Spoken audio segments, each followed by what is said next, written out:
नमस्कार सबैलाई म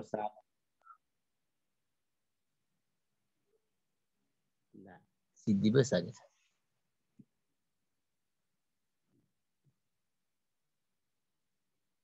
बिस्तारै बिस्तारै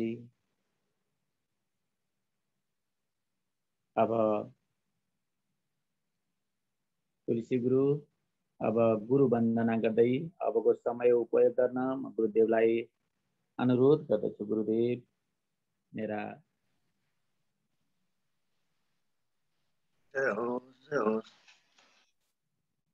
गुरुर्ब्रह्मा गुरुर्विष्णु गुरुर्देव महेश्वर गुरु साक्षात् परब्रह्म तस्मै श्री गुरवे नमः।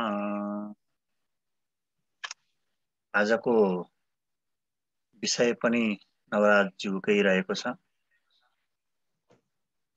र हामी साताको 7 दिन अलग अलग दिनमा अलग अलग विषयसँग जोडिएर बिहान 6 बजेदेखि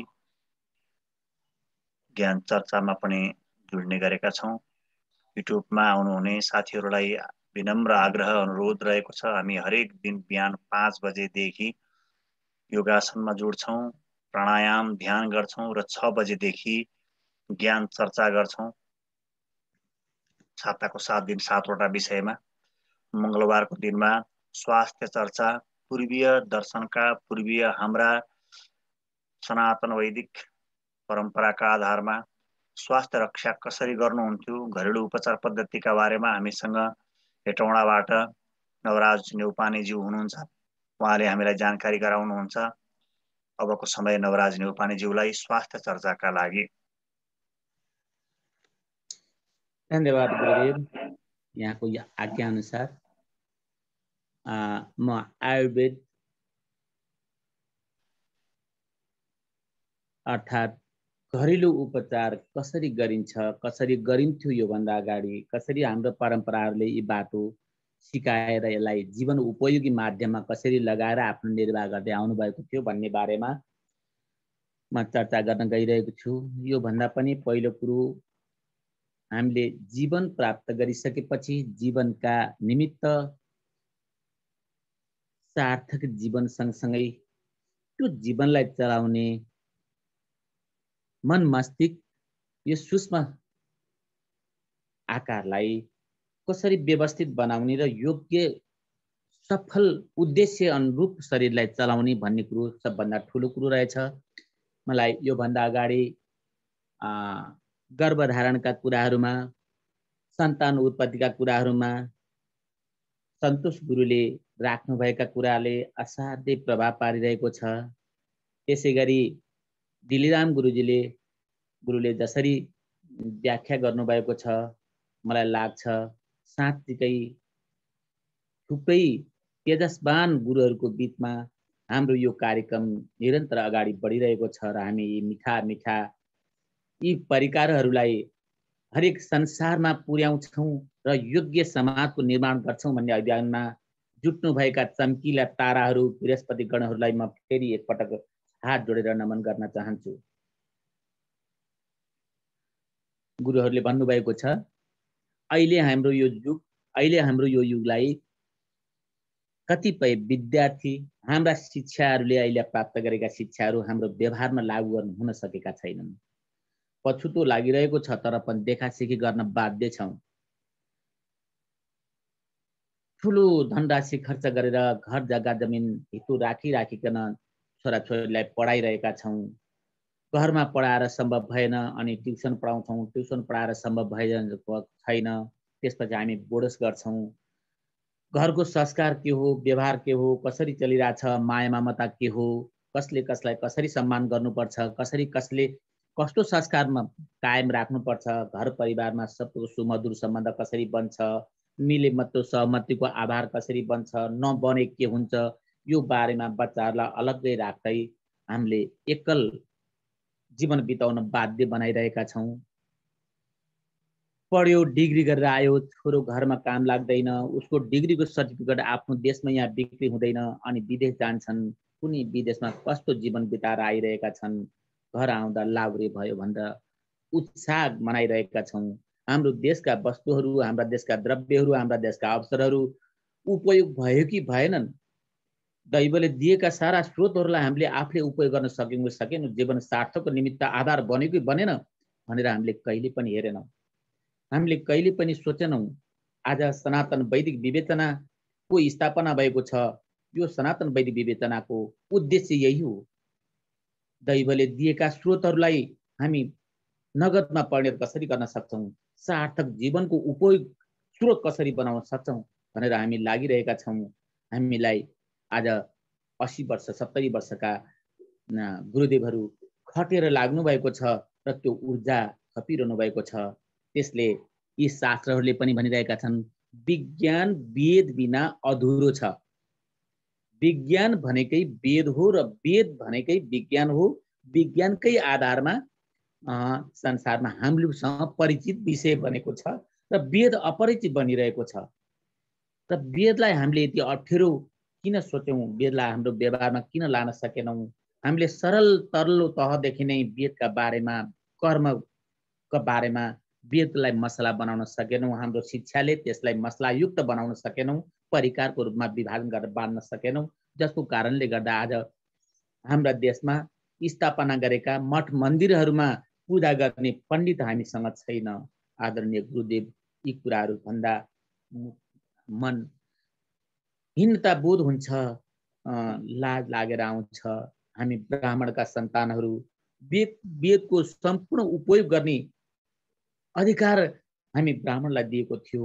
हामीले त्यसको पुरा कर्म पुरा गर्न सकेका छैनौँ।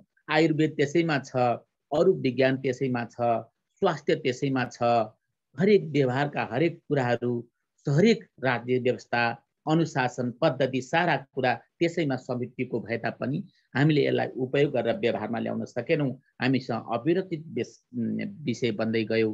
त्यसले गर्दा आज त्यो बिना हामी सम्भव छैन र समाजमा सद्भाव युक्त समाज निर्माण गर्नको लागि हामीलाई कर्म नै योग्य रहेछ।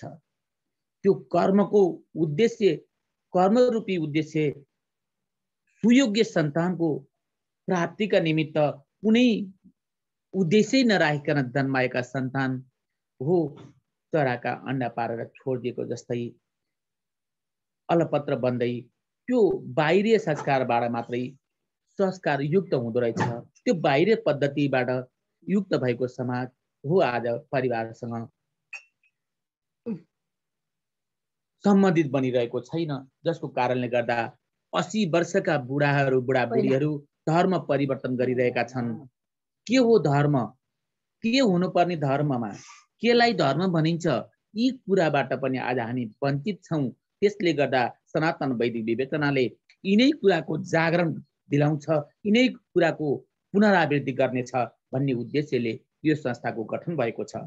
त्यसैले यसले सकेसम्म यसलाई साह्रै मनपर्दो मिठाईको रूपमा हरेक समुदायको बिचमा पुग्नुपर्छ र यो विश्वको नमुना लायक बनाएर लानुपर्छ भन्ने कुरामा हामीले जति यसमा संस्थापकीय समूह छौँ, त्यो संस्थापकले यसलाई महसुस गर्दै अगाडि लाने अठोट र सङ्कल्प गरिएको छ। भोलिको विषय के कस्तो पस्किनु पर्ने हो आज सबै क्रियाशील भएर लाग्नु भएको छ र युवाहरू यसमा क्रमशः समेटिँदैछन्।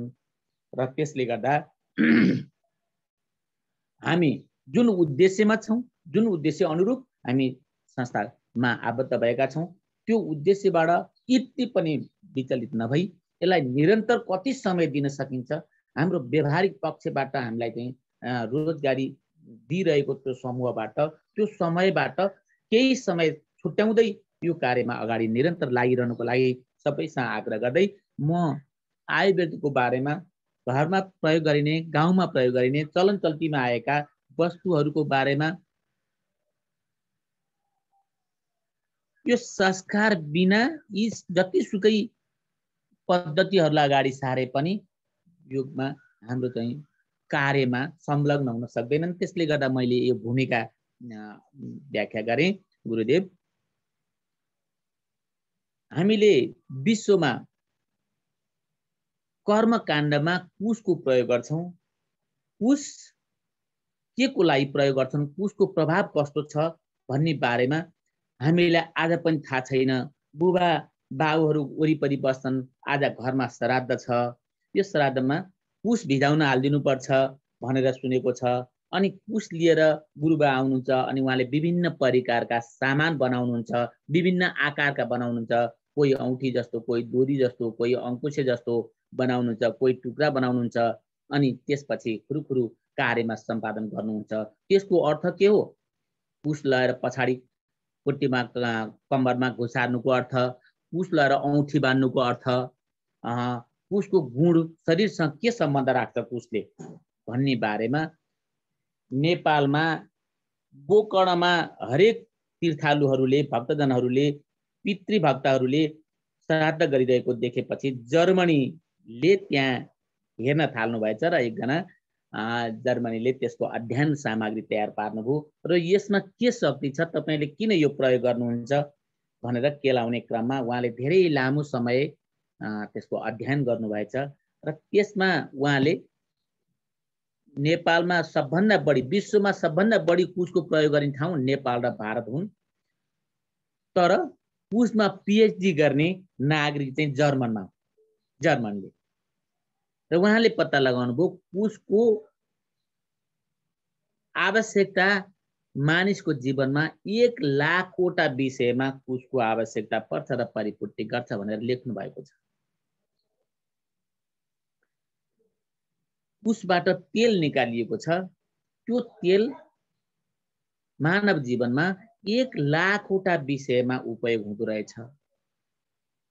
हामीले जानेको कुशे औँसीको दिन गुरुबाले कुश ल्याइदिनुहुन्छ, यस्तो जुरो बाँधेर जहिले पनि माथि सिउरेर राख्ने चलन छ, ढोका माथि सिउरेर जानुहुन्थ्यो। घरमा को हुन्थ्यो हुँदैन थियो, नभएको बेलामा गुरु आएर राखिदिने चलन थियो।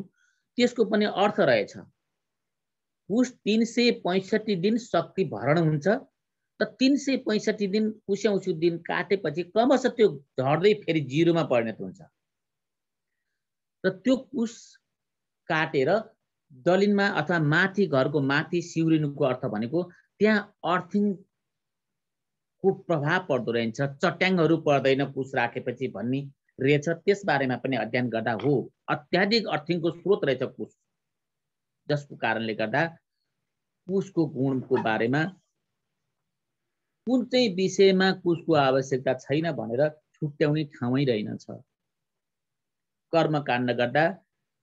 कर्मकाण्ड गरिरहेका छौँ, त्यो बेलामा कसैलाई कार्य गरिरहँदा हार्ट एट्याक नआओस्, कुनै अरू समस्या नआओस्, बिरामी नहोस्, सङ्कट नपरोस् भन्ने हेतुले कुशको प्रयोग गरिँदो रहेछ। अरू धर्म कर्मको बारेमा, अरू प्रचारमा के कस्तो प्रभाव छ त्यसमा त मलाई भन्दा बढी मेरा अग्रिम गुरुदेवहरूलाई थाहा छ। त्यसलाई पक्कै पनि यो विषय निस्कियो, यसमा चाहिँ प्रश्न अझै हुँदै जाला। त कुशको वैज्ञानिक दृष्टिकोणले पनि कुशको जीवनमा अति आवश्यकता विषय, हरेक कोणमा मुटु सम्बन्धी कुशको आवश्यकता छ, प्रेसर सम्बन्धी कुशको आवश्यकता छ। कुशको आसन बनाएर कुशको गुन्द्रीमा सुत्ने गरियो भने त्यो मान्छेलाई कहिल्यै पनि मुटु सम्बन्धी रोग लाग्दैन भनेर लेखिएको रहेछ गुरुदेव। त्यसैले हाम्रो धर्म कर्म गर्दा घरमा कुशासन बनाएर कुशको एउटा चकटी बनाएर त्यसमा बसेर पूजा गर्ने चलन छ। घरमा चाहिँ कुशको सानो गुन्द्री बनाएर बेरेर राख्ने र त्यही चौका गरेर त्यसैमा ओछ्याएर बस्ने चलन छ।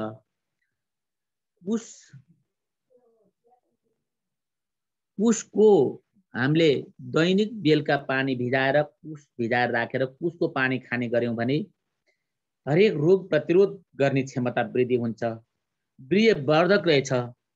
सन्तान उत्पत्ति गर्ने क्रममा पनि कुशको त्यत्तिकै भूमिका छ। त्यो विषयगत हामी छलफल गरौँला त्यसको बारेमा। त्यसैले म के भन्छु भने यस्ता स्रोतहरू म आयुर्वेद जडीबुटीहरूबाट, वनस्पतिहरूबाट मानिसलाई उपयोगी औषधि बनाउने क्रममा म जन्मगुटी, द्राक्षासव, दशमुलारिष्ट, अशोकारिष्ट, अमृतारिष्ट, बालामृत, यी हरेक वस्तुहरू रासायनिक चूर्णहरूमा पनि भस्महरू पनि म उत्पादन गर्ने हुँ। गरेको अनुभव छ, मलाई धेरै अनुभव छ। त्यसको बारेमा म निरन्तर जान सक्छु अहिलेलाई ठिक छ, मैले यिनै कुराहरू स्मरण गराउँदै, मैले विषयगत वस्तुको भन्दा पनि स्मरण गराउँदै मैले यहाँसम्म आजको प्रस्तुत गरेँ। गुरुदेव, अब यसलाई कति समय छ, शान्ति पाठ गरेर यसलाई आजको कार्यक्रम विसर्जन गरिदिनु हुन म अनुरोध गर्दछु। अन्तिम मिनट सकिन लागेको छ, शान्ति पाठ गरिहालौँ। ओम शान्ति द्यौ शान्तिरन्तरिक्षगुं शान्तिः पृथिवी शान्तिरापः शान्तिरोषधयः शान्तिः वनस्पतयः शान्तिर्विश्वे देवाः शान्तिर्ब्रह्म शान्तिः सर्वगुं शान्तिः।